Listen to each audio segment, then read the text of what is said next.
Thank you for being with us this evening. I'm Katie Couric. Today we're going to be interviewing Jonathan, son of Saul, from the tribe of Benjamin. Thank you for being here with us this evening. It's a pleasure to be here, Katie. It's been a nice break from being out in that battlefield at Gilboa fighting those Philistines. I think we're going to win this one. But tonight I got to go back, so. Well, it's great to have you here. So let's just start from the very beginning. What is it like growing up as a crown prince? It's a pretty sweet deal that I got. I really like being son of Saul.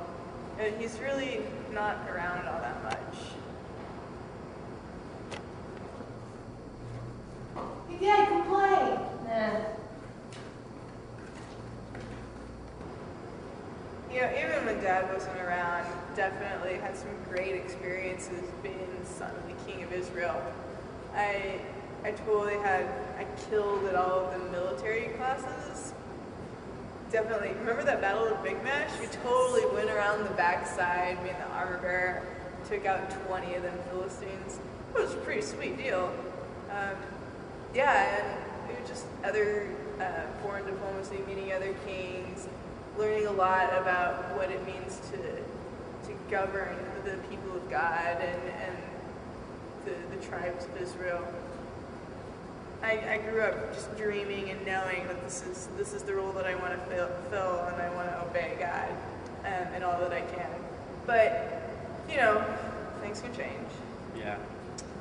Well, how did this honey incident change your life?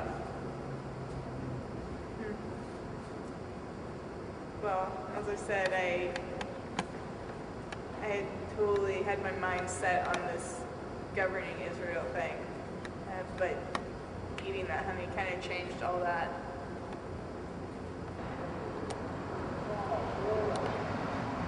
No!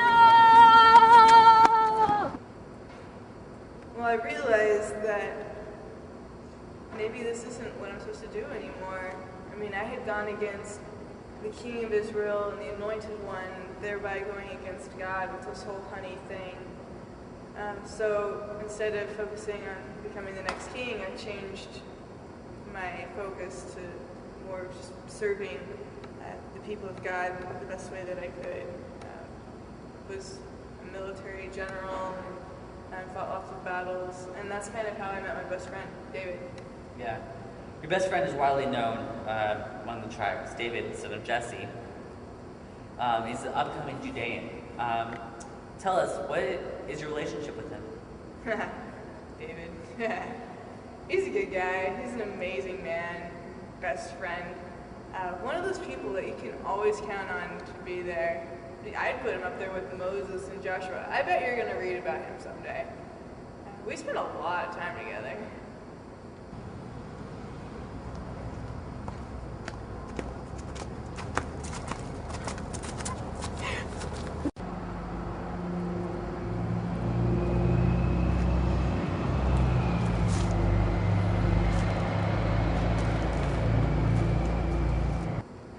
Or at least before he was forced into exile. After that honey incident and kind of letting down all of Israel, he was the only person I could really trust. I would do anything for him. One time my father tried to kill him, and I couldn't let that happen. So I begged and begged my father to let him have another chance. And eventually it worked out. He let me go. Yeah. David taught me how to play the flute. You want to sing? Okay. Well, David is seen as someone that could rival your father. How does this make you feel? Yeah, well, I'm kind of torn.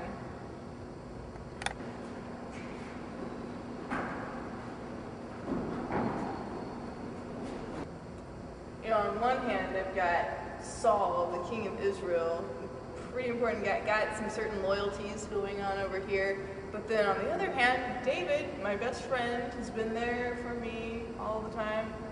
You know, I know I'm not cut out to be king anymore. He always made that clear. So I'm just going to stay out of politics the best that I can, and I'm just going to avoid that. Well, we'll see what happens in the monarchy in the future. Once again, it was great having you here. Wish you the best of luck back at Gilboa, and I hope you stay safe. Thank you. Thank you, Katie. That's all that we have time for this evening. I'm Katie Couric. Good evening.